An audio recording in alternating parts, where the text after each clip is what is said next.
Hello, and welcome to the Synovus Financial Corp. Fourth Quarter 2019 Results Conference Call. All participants will be in listen-only mode. Should you need assistance, please signal a conference specialist by pressing the star key followed by 0. After today's presentation, there will be an opportunity to ask questions. Please note, this event is being recorded. I would now like to turn the conference over to your host today, Kevin Brown. Please go ahead. Thank you and good morning. During the call today, we'll be referencing the slides and press release that are available within the Investor Relations section of our website, Synovus.com. Kessel Stelling, Chairman and Chief Executive Officer, will begin the call, followed by Jamie Gregory, Chief Financial Officer, who will be providing more detailed comments on the fourth quarter. And then President and Chief Operating Officer Kevin Blair, who will talk about our 2020 outlook and long-term goals. Our executive management team is available to answer your questions at the end of the call. Due to the number of callers, we ask that you limit yourself to 2 questions. Before we get started, let me remind you that our comments may include forward-looking statements. Statements are subject to risks and uncertainties, and the actual results could vary materially. We list these factors that might cause results to differ materially in our press release and in our SEC filings, which are available on our website. We do not assume any obligation to update any forward-looking statements as a result of new information, early developments, or otherwise, except as may be required by law. During the call, we will reference non-GAAP financial measures related to the company's performance. You may see the reconciliation of these measures in the appendix to our presentation. And now, here's Kessel Stelling. Thank you, Kevin, and good morning, everyone, and welcome to our fourth quarter and year-end 2019 earnings call. Before I offer a few additional comments on the year and the quarter, I want to take a moment to congratulate Kevin Blair, who was recently named President of Synovus, adding to his responsibilities as COO that he took on just a year ago. I also want to thank our entire leadership team for the work they have done and will continue to do in the year ahead as we carve new paths for growth and efficiency, work that will be both rewarding and challenging for our team. In that regard, we have recently partnered with a third party to assist us in identifying new revenue and efficiency opportunities designed to improve ongoing performance as well as the customer experience. I've asked Kevin to serve as executive sponsor of this initiative, and he'll provide more comments on this important work later in the presentation. Before I turn the call over to Jamie, I'll briefly walk us through the highlights of the fourth quarter noted on slide 3. Diluted earnings per share were 97 cents or 94 cents adjusted. Adjusted EPS was down 3% sequentially and up 3.1% year over year. Period-end loan growth was $745 million, or 8.1% annualized, resulting from total funded loan production of $3.6 billion. Period-end deposit growth was $972 million, or 10.3% annualized. Core transaction deposits increased $373 million, and total deposit costs declined 13 basis points from the prior quarter. The net interest margin was 3.65%, a decline of 4 basis points from the prior quarter. Excluding the impact of purchase accounting adjustments, the net interest margin was 3.40%, down 2 basis points from the prior quarter. Non-interest income was $98 million in the fourth quarter, an increase of $9.2 million from the prior quarter and $30 million from the prior year quarter, led by capital markets and fiduciary activities. And credit quality metrics remained solid, with the non-performing loan ratio and the non-performing asset ratio declining by 5 basis points from the prior quarter to 0.27% and 0.37% respectively. The net charge-off ratio was 0.10%. We repurchased $36.5 million in common stock, or 1.1 million shares, during the quarter, which completed our 2019 share repurchase authorization of $725 million. Outstanding shares were reduced 11% from the beginning of the year. Our 2020 share repurchase authorization should allow us to continue operating with a CET1 ratio around 9%. I'm also pleased to report that our board approved a 10% increase in the quarterly dividend to 33 cents per share of common stock, effective with the April 1 dividend. I'll now turn the call over to Jamie for a more detailed look at 2019. Thank you, Kessel. Let's begin on slide 4 with loans. We had another strong quarter of loan growth with a net increase of nearly $750 million on production of $3.6 billion. The growth was broad-based, with CRE growing in 7 of 10 asset classes, direct C&I lending increasing across the footprint, and the consumer book experiencing growth in all product types. The credit profile of this growth was consistent with prior quarters, and we remain confident in the quality of our loan book. We have a robust loan pipeline across industries in the footprint, and we're starting to benefit more directly from changes in the competitive marketplace following recent M&A activity and industry consolidation. On slide 5, deposit highlights include a continued increase in core transaction deposits. This is a direct reflection of our team members' performance growing quality relationships across our footprint. In the fourth quarter, we continued our efforts to remix the deposit book by allowing higher cost deposits to run off. We offset that runoff with growth in non-interest-bearing deposits, money markets, and the seasonal inflows from more reasonable priced public fund deposits. This strategic focus supported continued reductions in the total cost of deposits, which fell 18 basis points from the peak in July and 13 basis points from the previous quarter. As you can see on slide 6, the core net interest margin decreased 2 basis points to 3.4%. Excluding purchase accounting accretion, lower interest rates resulted in a 18 basis point reduction in loan yields and a 13 basis point reduction in the cost of deposits. As a reminder, GAAP margin at 3.65% benefited from purchase accounting accretion, which was $26 million in the fourth quarter. The benefit to NII from purchase accounting will decline substantially in 2020 to a full year total of approximately $8 million. Strong balance sheet pipelines and the timing of loan growth, which was weighted towards the end of the quarter, provide tailwinds going into 2020. On slide 7, you'll see we have had continued success in fee revenue growth, which increased to $98 million or $92 million adjusted. Included in our GAAP non-interest income is an $8 million increase in the fair value of certain equity investments.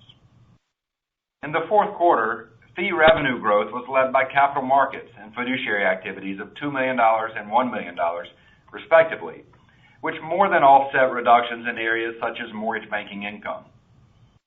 Non-interest income, as a percentage of average assets, continues to improve as we successfully execute on this key strategic objective. An example of this success includes a 29% year-over-year increase in implementations by Treasury and Payment Solutions. Slide 8 shows adjusted expenses of $265 million, which is an increase of $6 million from the previous quarter. Significant increases noted on the slide reflect a $3 million increase in FDIC expense associated with the reclassification of certain loan categories over the past 4 years. Expenses also increased with opportunistic revenue-producing hires and additional non-interest income. There was also a $2 million increase in servicing expense that was more than offset with higher revenue resulted from a renegotiation of a third-party consumer lending partnership. As we execute strategies from our new operating model, we continue to recalibrate our expense base to emphasize the importance of customer-facing talent and technology. These investments have short-term paybacks that will serve the company well by improving efficiency and profitability long-term.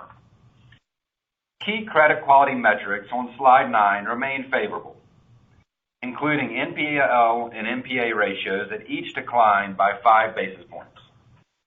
These reductions were achieved with a net charge-off ratio of 10 basis points for the quarter.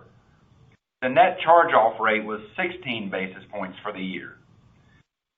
Provision expense of $24.5 million included the costs associated with a $466 million increase in net loan growth from the prior period. Provision expense remains elevated compared to net charge-offs due to the impact of purchase accounting. Under our acquired loan accounting selection, the credit mark flows through NII rather than provision as loans pay off or renew.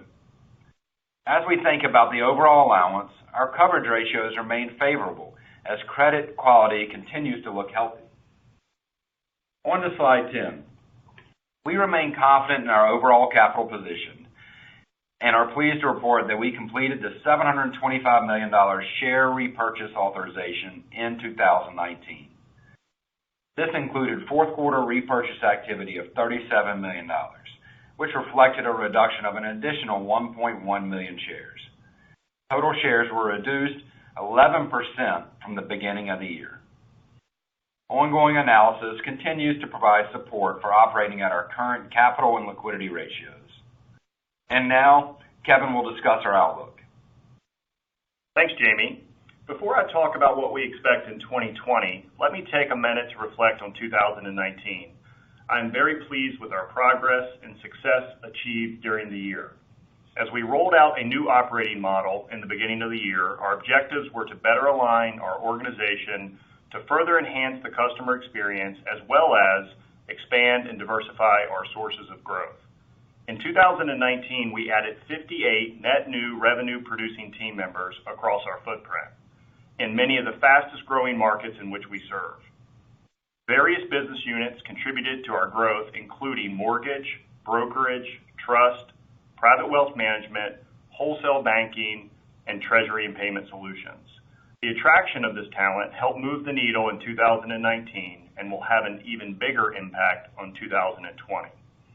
We also experienced strong growth in banker productivity during the year, with funded loan production of $11.1 billion, up $3 billion or 37% from 2018. Moreover, the increase in production led to a 5.5% pro forma outstandings growth in total loans, with C&I, CRE, and consumer asset classes all increasing. In 2019, we also delivered 10.6% fee income growth versus 2018 on a pro forma Synovus FCB basis. Strong growth was delivered across multiple businesses, including mortgage, capital markets, card, and our fiduciary and asset management businesses, which saw assets under management grow 21% as we continue to expand our capabilities and presence across the footprint.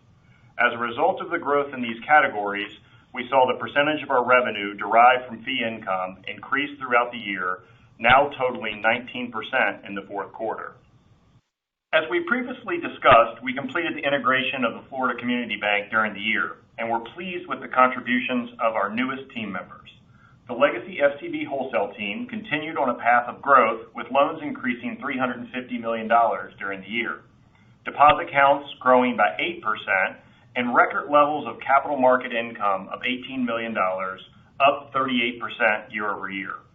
Credit in the acquired FCB book also performed as we expected during the year, with credit metrics and internal reviews supporting the overall quality of the portfolio. The legacy FCB branch network also saw performance gains in 2019, with branch unit sales per month of 51, slightly higher than the legacy Synovus branches. We also invested in new technology and new business units to generate growth. We released My Synovus, our consumer digital portal, in 2019, and are preparing for the release of our commercial digital platform in 2020. In the middle of 2019, the Synovus Structured Lending Division was formed, and in a very short period of time has already generated $150 million in loan commitments.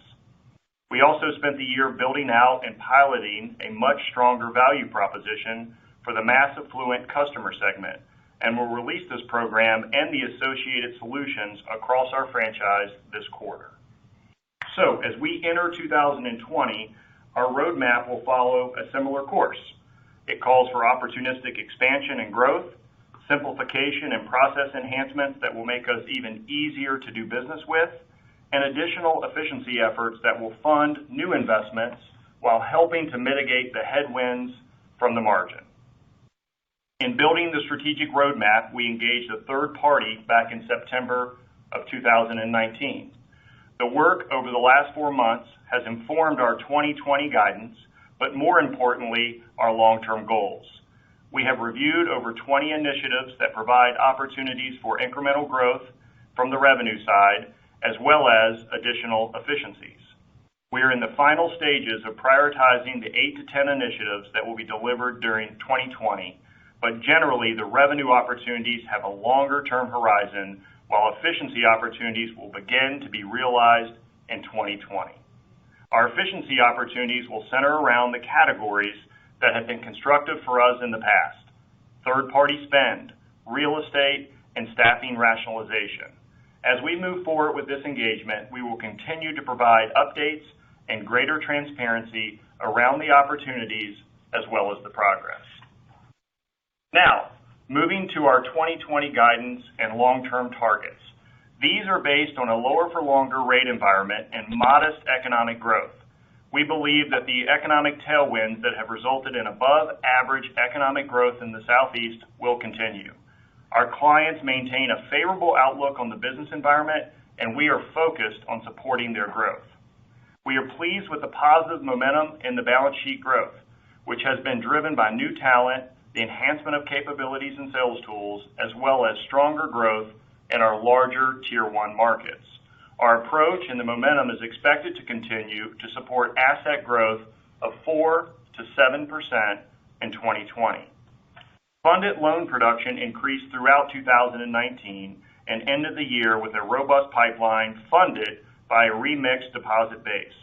For 2020, we expect loan growth to exceed market economic growth as we further deepen existing relationships, grow new relationships, and continue hiring of frontline bankers. We expect this to result in broad-based loan growth across markets and industries. We will fund this growth with a continued focus on growing core transaction deposits. Our efforts to reduce high-cost deposits will continue in 2020 as we selectively reduce higher-cost single-service deposits. One of the most significant headwinds to the 2020 income statement is purchase accounting adjustments, which are expected to reduce revenues by approximately $90 million from 2019. Excluding PAA, adjusted net interest income should increase 0 to 3% as we continue to actively manage our balance sheet to optimize the margin as well as returns. We do expect the net interest margin to be down slightly, assuming flat interest rates and similar balance sheet mix. Adjusted non-interest income is expected to increase 3 to 6% with broad-based growth. The continued growth in fee income is a function of hiring efforts in higher opportunity markets, product areas such as treasury and payment solutions, as well as an expansion of the share of wallet with existing relationships. Adjusted non-interest expense is expected to increase 3 to 5%. The primary drivers include continued investments in people, processes, and technology that will have relative short-term paybacks. These investments will be partially offset by savings realized during the execution of our strategic efficiency initiatives. The 2019 tax rate of 26% was negatively impacted by significant non-deductible merger-related expenses that are not expected in 2020, as well as certain discrete items that were also negative. Elimination of these aforementioned expenses, as well as additional strategic tax initiatives, and the realignment of certain subsidiaries will reduce the future effective tax rate substantially. We expect a net charge-off ratio of 15 to 25 basis points as the credit cycle matures and recoveries subside.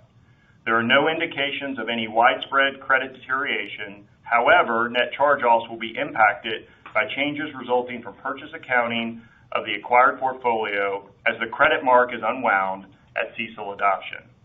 As we look forward to 2020, the largest change to financial statements involves CECL implementation. Provision expense will be elevated going forward as we provide for life of loan losses and will be highly dependent on the projected economic environment, the credit profile and tenor of loans, the impact of unfunded reserves, as well as expectations of both net loan growth and a continuation of the current elevated levels of payoffs. Given our current profile of loan growth and expectations for the economy, we anticipate adding up to 10 basis points to the allowance for credit losses ratio throughout 2020 to account for the change in provisioning to the life of loans. Our estimated day one CECL impact, which remains unchanged from the previous quarter, can be found in the appendix. This incremental forecasted provision expense is not related to any changes in the underlying credit fundamentals of our loan book. Moving on to capital, in 2019 we completed subordinated debt and preferred stock issuances and purchased 20 million shares, which effectively optimized the capital stack given the current balance sheet size and risk profile.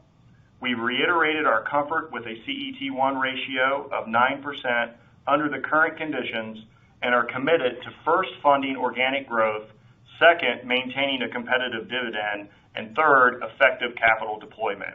As such, we will be increasing the common dividend by 10% in 2020, targeting a payout ratio of 35 to 40%.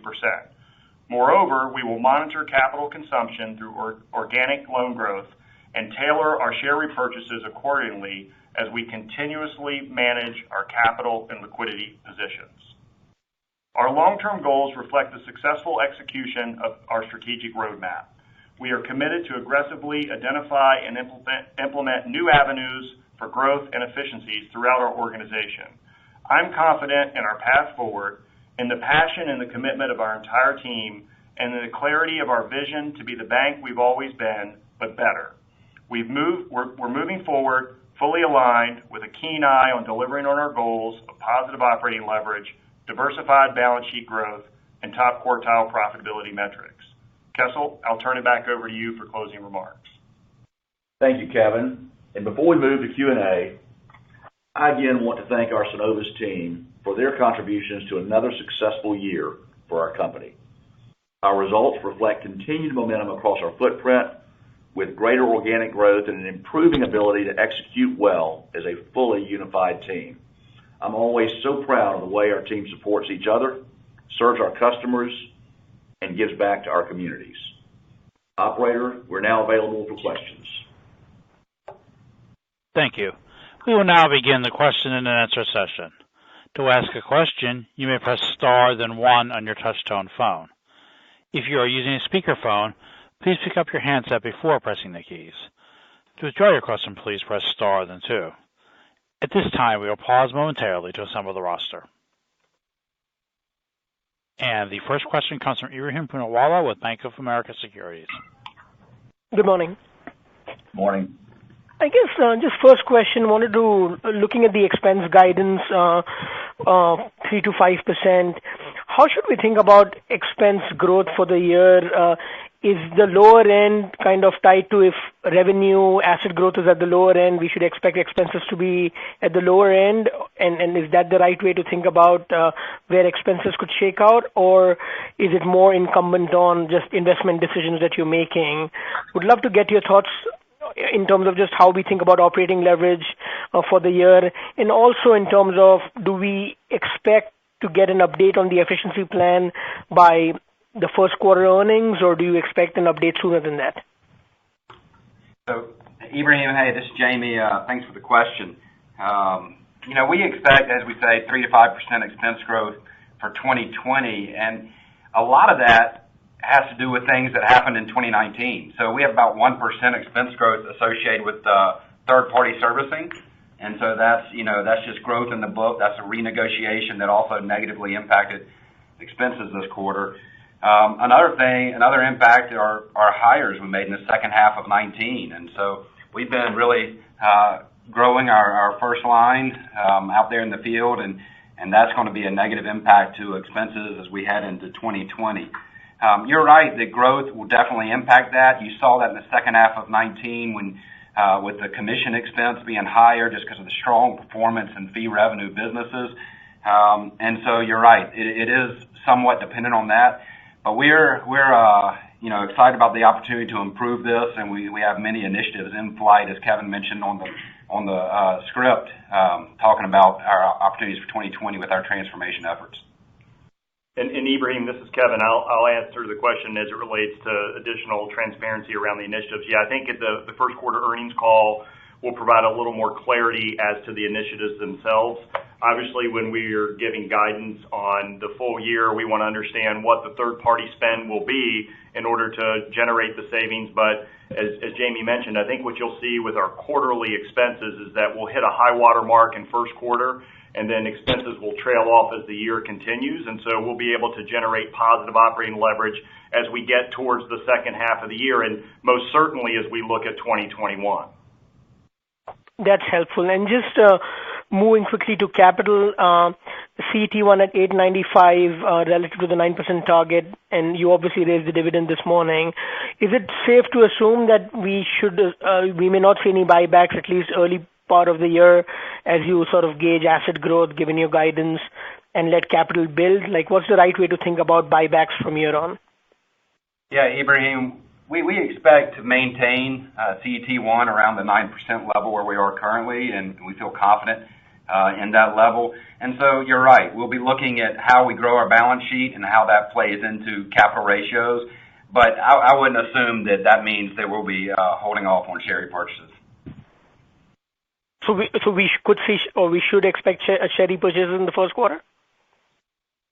We're not giving guidance to the timing of share repurchases, but we're going to stay at the 9% level. As you look at that, I would say with our forecast of loan growth and the guidance we're giving, we may repurchase 2 to 3 million shares in 2020, and that'll probably be over the course of the year. Got it. Thanks for taking my questions. Thank you, Ibrahim. Thank you. And the next question comes from Tyler Stafford with Stephens. Hey, good morning, guys. Hey, Tyler. Hey, I guess, Jamie, I'm trying to just triangulate on expenses here. The comment from last quarter's call about looking at opportunities, not just in the fourth quarter, but in the 2020 and 2021 to take out significant adjustments to the expense run rate relative to the fourth quarter expenses that we saw that stepped up fairly meaningfully, and then I think the guide of 3 to 5% that was above expectations. Just, I guess, simply, what happened to the outlook that I thought you guys were talking about on the third quarter call relative to what happened in the fourth quarter and the outlook here of 3 to 5% expense growth? Yeah, Tyler. Well, I'd say a few things. First, we did have a lot of strong growth in the fourth quarter. You saw the balance sheet growth, you saw the fee revenue growth. And so that contributed to our expenses. We also had the renegotiation of the third-party relationship that added $2 million to fourth quarter expenses. It'll add, as I mentioned a minute ago to Ibrahim, it'll add, another $10 million or so to 2020 expenses as well. But just as a reminder, that's all set by a bigger impact in NII, and so it's accretive to the shareholder.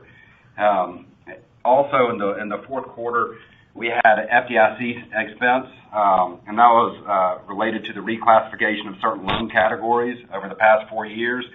And when we went in and looked at that, we also engaged a third party to identify opportunities to reduce the assessment rate going forward. And so that'll actually be a net positive to 2020. But then we also had a higher compensation expense. There were some ebbs and flows in compensation expense, but we did have $2 million higher due to certain legacy defined benefit plans that hit us in the fourth quarter.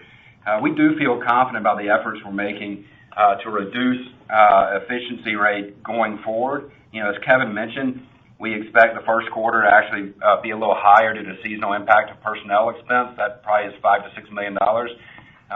But we're excited about the work streams we have in play to help us improve our run rate going forward and help get back to positive operating leverage. And we're targeting returning to year-on-year positive operating leverage in late 2020.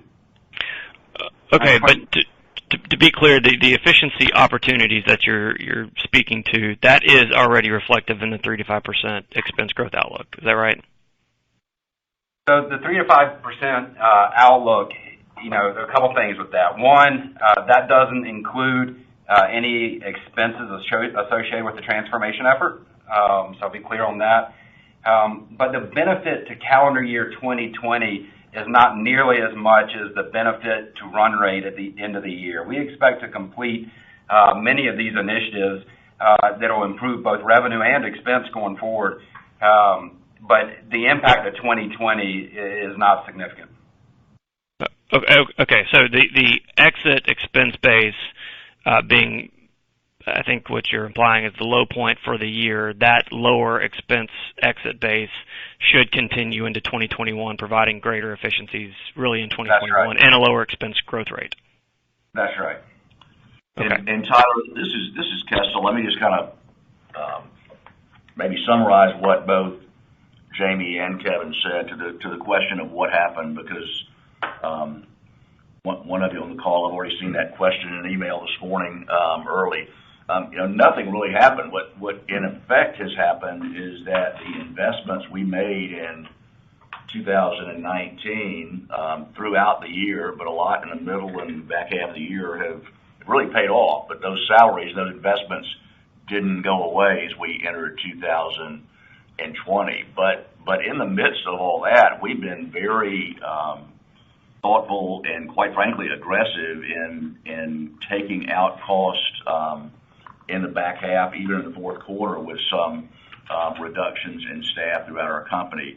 So I don't want to leave you with the impression that we've forgotten about our commitment to expense control. It's just on this call today, and I think you know this about us or me, I don't like to guide to things that I don't see, and so we are working very aggressively with a third party so that we can give you more color as to the amount of revenue opportunity and the amount of expense run rate, short-term and long-term. And so I just want to make sure that you understand the commitment to executing on that is as strong as ever. Okay. Thank you, Kessel. Thanks, Tyler. Thank you. And the next question comes from Brady Gailey with KBW. Hey, thanks. Good morning, guys. Hey, Brady. So I think I heard something earlier in the call about the loan loss reserve ratio being built 10 basis points. I wasn't sure, is that somehow related to CECL, or are you referring to after CECL you expect to build the reserve by 10 basis points throughout the rest of 2020? Hey, Brady, this is Jamie. That we are referring to CECL, and we're referring to the day two impact on the allowance for credit losses. As we look at 2020 and to give guidance there, CECL is impacted by multiple factors, right? Like there's the impact of loan growth, there's an impact of the credit components of loan mix, there's an impact of prepayments. If you have accelerated prepayments, the average duration of your book extends, and it negatively impacts your provision expense due to CECL. There's the impact of unfunded commitments, as well as the big impact of the general economic environment, your assumptions that you put in there. And so when we look forward on the day two impact of CECL, we expect our allowance for credit losses to marginally increase as we go through the year. Clearly, there's a lot of uncertainty. We're not forecasting any deterioration in the economy. We think that, using a flat kind of economic assumptions, that we still may see a slight increase in the allowance percentage as a percent of loans, just due to the fact that the average duration of the book extends a little bit. There's no change in the credit performance. The forward-looking credit indicators are all looking very good and strong right now. It's really just an impact of just forecasting slightly longer duration within the different portfolios. All right, that's helpful. And then, Kessel, it's been a year since you closed FCB. Your currency has come back a little bit, at least relative to where it was at some points back in 2019. Any update on how you're thinking about M&A in the next year or two? Well, year or two might be two different things, Brady. I mean, currency's come back some, but not enough to, I think, position us to participate in a transaction right now. As I think you probably know, there is a lot of chatter out there. There are a lot of smaller banks looking for exit partners. I think we would all agree that there are a lot more sellers than there are buyers right now. But we're very, very, very focused on our internal operations, on organic growth, on improving our returns on controlling the expense growth that Tyler and Ibrahim both just spoke to. So I think short term, the answer is, heads down, internal focus, keep building on the reputation that I think we've established, keep proving the investment thesis on FCB as that team has really become fully integrated into our team and performing well throughout the entire state of Florida. So, late this year, 2021, I would just say that regardless of currency, we will be very disciplined. And again, the thought being that if there were the right opportunity where we had the right currency, I think, we would have to certainly look at something, but I wouldn't anticipate that being a 2020 event, and we'll just see 2021. I believe there'll be plenty of sellers in 2021 as well. Got it. Thanks, guys. Thanks. Great. Thank you. And the next question comes from Jennifer Demba with SunTrust. Thank you. Good morning. Good morning, Jennifer. Back to the expenses topic. Jamie, I think you said that you expect the expense rationalization efforts to be more weighted towards the back end of the year. Does that bias your guidance for expenses, core expenses of 3 to 5% growth? Does that bias it towards the low end of that guidance? Jennifer, I think that our guidance is, there are scenarios that can get within, get you to the low end or the high end. But we think that that's the right range. We think our base case is right in the middle of the range. But there are definitely opportunities to be at the low end. And, as Kessel mentioned earlier, we're going to be looking at a lot of things that can move the lever faster. As Kevin mentioned on the call, we've looked at over 20 initiatives. There are things that are teed up to go and in process right now. And so, I guess that guidance is the best I can give you right now, but we feel good about it. Okay. And question on hires. How offensive will you be in 2020 on hiring off this 58-person base last year?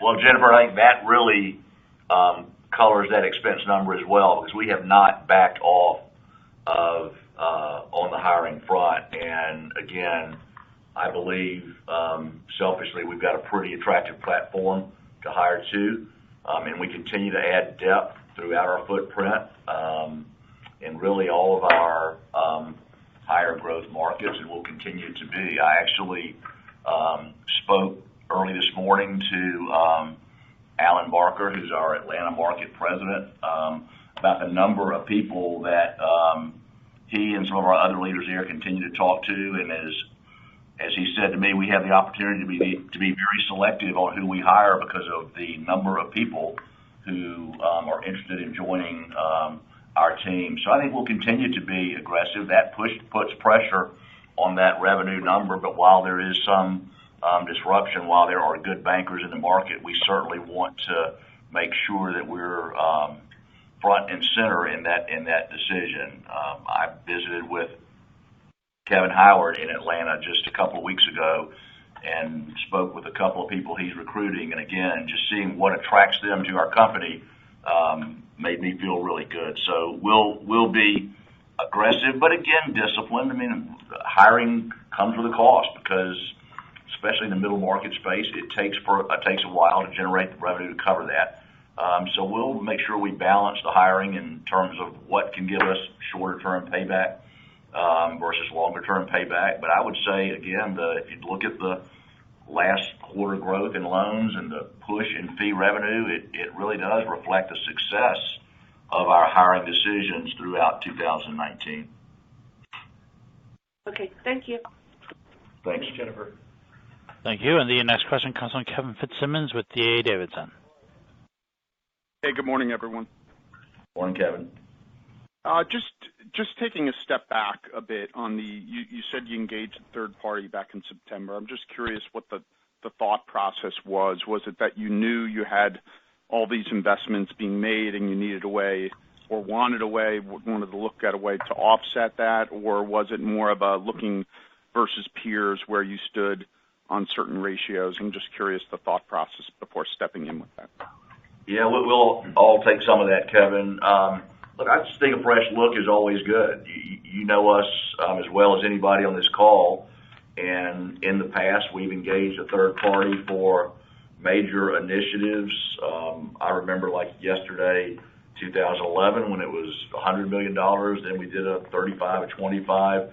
And as we have grown, as we have integrated another organization, as we have made major investments, and I don't want to not give credit to our team who has been very diligent in looking at ways we can take cost out. We thought it was a good, it had been a while since we had a really third-party fresh look at everything we're doing, how we're pricing our products, what products we're offering, procurement. I mean, Jamie and Kevin have been through the work stream, so it was a combination of it's just time, and a fresh look gives you ideas that maybe you didn't recognize, or at least raises the opportunity of that. And we've been very pleased so far. We've got a little more work to do. And Kevin, let me add to that. To Kessel's point, we were not looking at our current efficiency ratio, which if you look at for 2019 at 52%, and thought that we were an outlier. Quite frankly, I think we still show very well relative to our peers as it relates to efficiency ratio. But to Kessel's point, we're on offense, and we're trying to grow the bank, and we knew that if we needed to find capacity to continue to invest in new talent and technology, that we had to be more efficient. But in addition to the efficiency initiatives, we have a lot of revenue initiatives we're talking about, and most importantly, we're also looking at process reengineering and automation that's going to not only make our team members' lives better, but also make us easier to do business with our customers. So for us, it's not parochially focused on just efficiency. We're looking at growth, we're looking at generating revenue, and we're looking at becoming a better institution as we serve our customers. And as Kessel mentioned earlier, we're a great platform for teammates or for team members to come to today, and we want to continue to get better there as well. Okay, great. And one quick follow-up just on the margin. I know on core, excluding purchase accounting over the course of the year. I know you mentioned what it would be roughly, but when we're looking in forward quarters, would you expect it to see some more compression, but then stabilization at some point mid-year? How should we expect it to flow? Yeah, Kevin, you nailed it. That's exactly what we would expect. I would just say the fourth quarter, looking at the core margin at 340, we feel really good about that, and it benefited from a couple things. One is the investment portfolio repositioning, and so that'll continue to benefit us. And second is our third-party relationships, as well as the renegotiation of those that'll also benefit us as we head into 2020. So we have that tailwind that got us to the 340. But as we look at 2020, I would say that, I would expect, we guide for the full year slightly down. I would just say expect most of that in the first quarter. There are three things driving that. One is we had just such strong loan growth in the fourth quarter. The second thing is the first quarter has strong loan growth already quarter to date. And the third thing is just that the Fed move was at the end of October, and so we didn't get a full quarter of that rate reduction. And so, I would say slightly down for the year, biased towards the first quarter. Great. Thanks, guys. Thank you. Thanks, guys. Thank you. And next we have John Pancari with Evercore ISI. Morning. Morning, John. Morning, John. On the expense topic again, just given the initiative and the longer-term expected benefits and everything, where do you see the impact being to your efficiency ratio longer term? What do you think is the appropriate long-term level for your efficiency ratio once you dial these efforts in? Thanks. John, it's a great question. We're striving for an efficiency ratio in the low 50s. I mean, we've talked before about that at the 50 area, but we're really, shooting for the low 50s given the change in kind of the underlying interest rate environment. But look, we think we can improve. We think with our business mix, we have opportunities to be better and be more efficient at how we go to market. As Kevin mentioned, we think that's going to improve the experience for our associates and our customers, and so we're excited about that, and we believe that these initiatives will help us get there. Okay, got it. Thanks. And then separately, on your guidance on the 4 to 7% asset growth, how does that break down by the components in terms of loan growth, securities, and then maybe give us some color on the other side on deposits? Yeah. We as we look at 2020, we're not really forecasting any material change in the investment portfolio. You mentioned securities. So if you look at our loan to deposit ratio, we're comfortable where we are with our liquidity profile, and so I wouldn't expect that to change. So I would expect to see balanced growth from us on both loans and deposits. Okay, got it. Thanks. And then lastly, on the credit side, your delinquencies look like they jumped about 40% linked quarter. Can you give us some color on what drove that? And then separately, do you have criticized and classified assets for the quarter and how that changed? Yeah, hey John, this is Bob. I'll try to provide you with a little color on that. We did have one large C&I credit that carried a quarter in. It's in our normal collection process. So given the fact that those past due levels are so low, when you have one, it can move the needle on from a percentage standpoint, as you called out. From an ongoing basis, we still see, risk grade new and renewed originations being at or better than our current levels. We've still got inflows that are minimal, relatively speaking, and our past dues, while there will be some fluctuation, obviously, quarter to quarter when you get to these low levels, they're still showing no real signs of overall credit deterioration. Your comment about the rated book, John, you're going to have some credits move within substandard or special mention here or there throughout the quarter, but again, there's no real new names coming onto that list, so it's just normal course of business there. And John, this is Kevin. I'll just add to Bob's comments. As Kessel mentioned, we had roughly $3.6 billion in production during the fourth quarter. That was up 20% over the third quarter. And you heard Bob mention the average risk weighting. When we look at not only the book and you look at the low levels of NPAs and delinquencies that we have in our portfolio, we have a keen eye on making sure that the new production that's coming on is consistent with that prudent growth strategy, and to see that each quarter we have an improving risk profile as it relates to that weighted average risk rating gives us great confidence that we expect to see similar credit quality into the coming quarters. And as Bob mentioned, you're going to have some episodic ebbs and flows in those numbers just because they're so small, but there's nothing that concerns us either from a portfolio or from what we're seeing on the production side. Okay, got it. And sorry, did you imply that would you state that the criticized or classified assets were stable in the quarter? Yes. Okay, got it. All right, thank you. Thank you. And the next question comes from Michael Rose with Raymond James. Hey guys. So it sounds like Hey, how are you? Sounds like mid-single-digit loan growth is kind of what you guys are targeting. You guys had really strong C&I loan growth this quarter, especially relative to the industry. Can you talk about just some of the growth drivers as we think about growth into 2020? Is it, are you guys moving upstream at all? Are the new hires that you've made, which I think are more weighted towards wealth management in 2019, but is it some of the new hires? Is it market share takeaway? Just give us some color as to how we should think about growth next year. Thanks. No, Michael, it's a great question.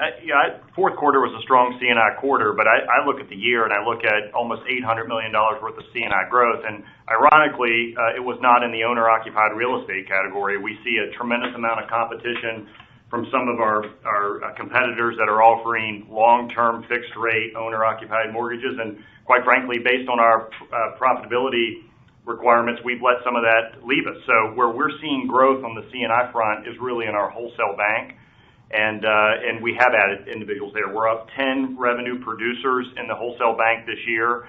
The growth is coming from across our footprint in Florida, in Alabama, in Georgia, and South Carolina.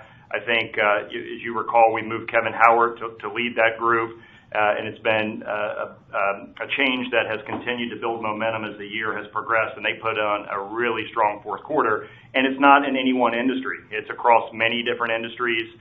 We're seeing it both on the line of credit side and unfunded commitments. Those are growing at a commensurate rate, but also on the funded debt that's coming on. So we're optimistic that that will continue, not just from taking share from competitors, but from the continued growth that we have from the bankers that Kessel mentioned we brought on in the second half of the year.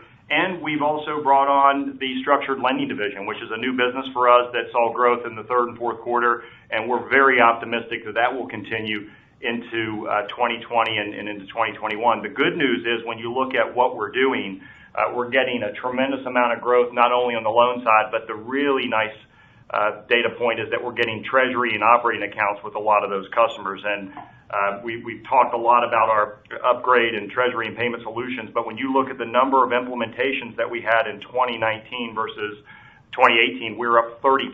So that means we're putting 30% more solutions in the hands of our customers. So we're very optimistic to see that growth continue, but we're most excited about the new relationships that we're able to garner. Okay, so that kind of dovetails with the comments around kind of balanced deposit growth as well. It seems like you'll be getting some traction on the DDA side, which you got this quarter, but it seems like that will continue into next year, correct? Yeah, so average DDA was up for the quarter. When you look at number of accounts, we grew on the consumer checking account front as well, so that was exciting to see. And we're starting to get greater traction as it relates to operating accounts for some of these commercial relationships. And that's going to be a big area of focus for us in 2020 to make sure that we get commercial deposit growth. Obviously, that's a very sticky deposit, and it's one that comes on the lower end of the cost spectrum as well. So that will be something that we're very focused on, and we're adding new treasury resources every day to make sure that we cover that market. All right, very helpful. Maybe just one follow-up question. I'm going to go back to expenses. Can you just give a little bit more color on the third party that you've engaged, maybe who it is, and then that line item has been around $20 million. Should we expect that to kind of grow as we move into next year as you kind of work through some of these efforts? Thanks. Yeah, this is Jamie. We have been working with Boston Consulting Group, and they've been diving into many of our businesses and our products. And you're right, we will see expenses associated with this as we go through 2020, and we will be clear about the impact of those to NIE as we go forward. All right. Thanks for taking my questions. Thank you. And the next question comes from Ken Zerbe with Morgan Stanley. Great, thanks. I'll try not to ask another question about expenses. I figure you're going to get enough grief about that for the rest of the day. But let's talk about the payback, I guess, from those expenses. So, if we think about, I get that you hired a bunch of people, and I see what you're growing assets this quarter, in 2020, the 4-7, and you got 3-6% fee growth. My question is, once those people and all these initiatives are done and up and running, does that imply that asset growth should be higher than the 4-7 and fee growth should be higher than the 3-6, not this year, but into 2021? Yeah, I'll take that, Ken. So, it's obviously each position that we hire, we have a calculated ROI, NPV, and payback period. So, Kessel mentioned earlier, we know that our middle market bankers typically are less than 8 months in terms of a payback, and when you go to some of the wealth positions, it takes a year or so for those earnbacks. But yes, we look at those trailing revenue benefits, and over time, you'll pick up some of the operating leverage for these new positions because the expense will stay flat and the revenue continues to grow. So all else held constant on those positions, yes, the revenue increases while the expenses stay flat. When you think about the 2020 guidance for next year and what we did this year, we were up 10.6% in fee income this year. That was aided by our new hires. If you look at some of those businesses that we added resources this year, you'll see another 10% growth next year in those same businesses. We just have some anchors as it relates to fee income on a year-over-year basis. That's why you see a mid-single-digit number. For businesses like mortgage, where seasonally it will be a little lower based on where we see interest rates. Capital markets, where this year we had a record year, so it's hard to continue to grow that at 10%. But those businesses, that we've invested in will continue to grow at a double-digit pace, and over time will become more efficient. Got it. Okay, that helps. And then I guess the other question, just in terms of provision expense, I completely understand that CECL is going to drive greater volatility in your provision expense, but you did mention it was going to be elevated. Is it right to think about if you're adding, say, 10 basis points or about 15% to your reserve ratio, your allowance, that your provision expense should also be, call it roughly 15% higher, all things equal, of course. So instead of the 24 you did this quarter, it would be something like 28. I mean, is that the right logic to think about going forward?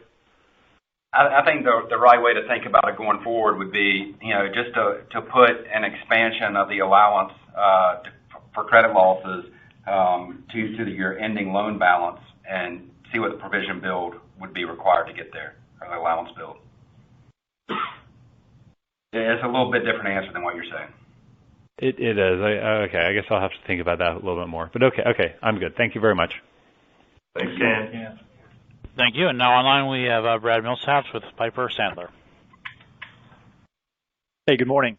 Good morning, Brad. Just wanted to follow up on Ken's CECL question. If my math's right, it looks like you might be targeting a reserve around 120 by the end of the year. If that's in fact correct, does that also account for any payoffs you get on the acquired book? Some of that discount accreting back through the provision. Does that also take into account for that, or is that pretty much where you think you'll end up no matter what? We still feel confident that day one impact of the 40 to 60%, and then we expect some slight expansion in the allowance over the course of the year. As you're well aware, the purchase accounting impact gets wrapped up into CECL in 2020. Okay.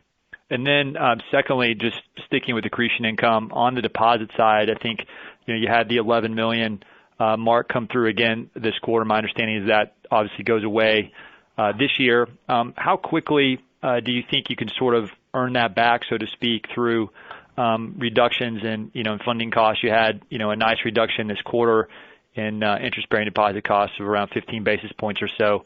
Do you think it takes you a couple quarters to sort of recapture that 11 million, so to speak, or is it longer than that? Yeah, Ken, you're right. The benefit of PAA on deposits goes away a year in. And we expect some opportunity in deposit repricing in the first quarter, and so we expect to see some decline there. But the benefit of remixing is largely complete for us. Okay, great. Thank you. Yep. Thank you. And the next question comes from Steven Alexopoulos with J.P. Morgan. Hey, good morning, everybody. Morning. I want to first go back to your response to Ibrahim's question. Do you plan to manage full year expenses to the revenue outcome and deliver positive operating leverage in 2020 on a full year basis? No, we have revenue. So revenue headwinds include, the PAA impact that Kevin mentioned, $90 million. So we expect NII just to be marginally up on the year. We have 0 to 3%, and then we have strong growth in fee revenue, and you see our guidance. And so that does not lead to positive operating leverage for the full year. Okay, that's clear. Thank you. And then on the loan growth, when I look at Florida Community, they were routinely doing $400 to $500 million per quarter of growth before the sale. And I think you said you did $350 million loan growth in total from them in 2019. Why did their loan growth fall by so much? It's a great question, Stephen. So it was less about production. When you go back and look at what they would have produced in 2018, and you compare it to their funded production in 2019, it was only off by a couple $100 million. So what we were pleased to see is that the level of production continued. What changed was the level of payoffs and paydowns, and it had very little to do with customer attrition. It had to do with the maturation of their portfolio and the fact that they actually are seeing the type of churn that you would see in a portfolio as it matures. As you recall, they were producing somewhere around $400 to $500 million worth of funded growth every quarter, and they were growing $350 to $400 million. So there wasn't a lot of payoffs and paydowns. As their maturity of their book has continued to increase, they're starting to see some of that churn. So that's really the difference. Okay. So you're saying the originations have remained consistent? Very consistent and very strong. And if you look at what they did in the fourth quarter, it was a very high water mark for them, and it was a very, very strong quarter for the legacy FCB team. Got you. Okay. Thanks for all the color. Yes. Thank you. And next is Jared Shaw with Wells Fargo Securities. Hi, Jared. Hi, thank you. Jared.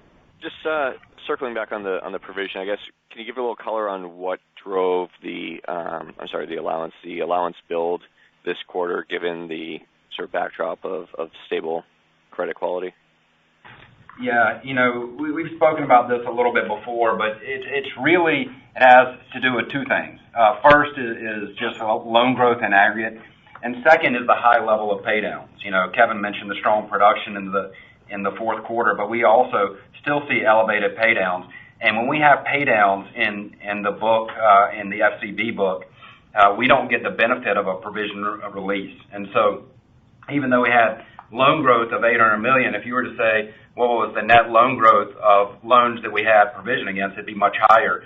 We did not have provision against. And so that's what leads to that increase. So basically, we have normal loan growth, and then we have the growth or the payoffs of ones where we did not have a provision against them, and then the offsetting renewed and new loans.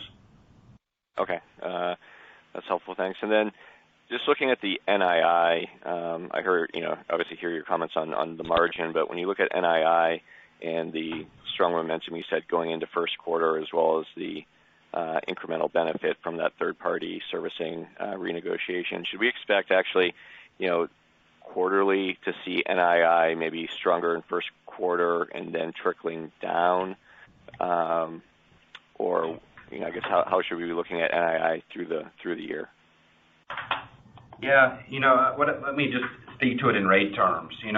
We expect in the first quarter to see more of the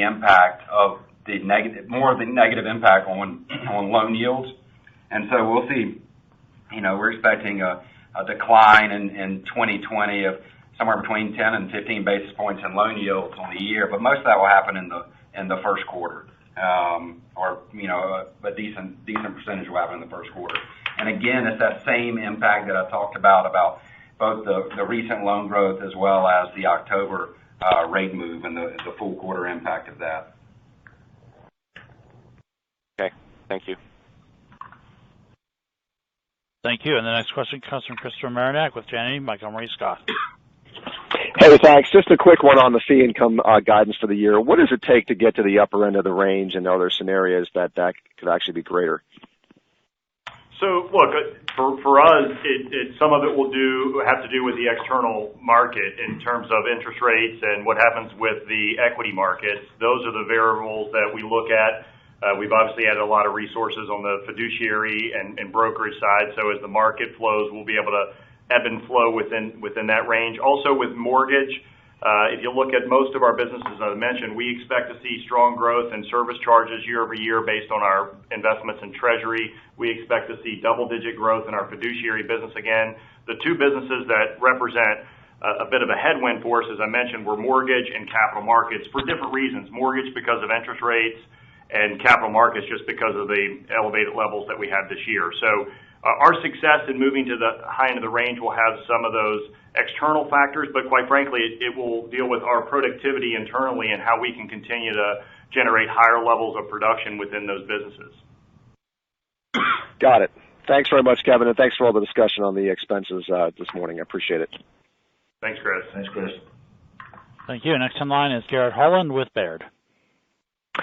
Thanks, and good morning. Just had a quick follow-up for you. I heard you on the efficiency ratio targeting low 50s, but could you provide some more detail on the updated top quartile profitability metrics you're targeting in this type of interest rate environment, and what's a realistic time frame for getting there? Yeah, we look at ROA, ROATC, efficiency ratio as we think about how do we perform versus peers, We believe in our strategies. We believe in the work we're doing this year on these transformation efforts to get back to the top quartile. And so we think that we have a lot of momentum and a lot of opportunity here to improve that performance. We're not ready to give guidance on really our forecast longer term where we shake out on that, but we will have more on that in the future. But Garrett, I just, in terms of time frame, we look at long-term targets as 2 to 3 years. I think you go out past that, it's harder to forecast. And to Jamie's point, the variable there that has made the industry change their expectations is just what interest rates are going to do, and it's hard to forecast that out 2 to 3 years. But our commitment is just to be in the top quartile amongst our peer set. That's helpful. I appreciate the detail. Thank you. And next we have Stephen Dong with RBC Capital. Hey, good morning, guys. Morning, Steve. Just you mentioned the competition of the owner-occupied portfolio. Was that the same tale on the multifamily side? And what other segments are you seeing a high level of competition? Well, look, there's not a single asset class that we serve that doesn't have competition, Stephen. So it's across the board. Now, the owner-occupied, there are a lot of smaller banks doing rate promotions where they're offering longer tenor, lower fixed rate loans. And again, within our business model, we're not going to chase business that doesn't make sense for us financially. So we're going to let some of that business leave us if it doesn't have the minimum profitability hurdle. So I think that's what you're seeing in some of the owner-occupied side. On the multifamily, I think that's much more of just the stabilization of properties that are moving off balance sheet. There's a higher level of construction there, and so as those reach maturity and move to the permanent market, they're leaving our balance sheet. But we're still producing on multifamily, and like all the other asset classes, we're winning our fair share. It's going to ebb and flow based on some of the maturations that are in our book. Got it. Appreciate the color on that. And then just last one, can you just remind us, how much in your CD book you're expecting to have repriced for the quarter, and what's the rate on that? So right now we would look at the maturities in the first quarter of the year, somewhere around $800 million in CDs. The current portfolio is a little over 2%. If you go back and look at this quarter, all of the maturities were at 206, and we repriced at 198. So I think based on a flat rate environment, you'd see a similar movement in the first quarter with the maturities being a little over 2% and where we're renewing and where we're booking them in the high 190s. Got it. Appreciate it. Thank you. Thank you. And that does conclude the question and answer session, so I would like to return the floor to Kessel Stelling for any closing remarks.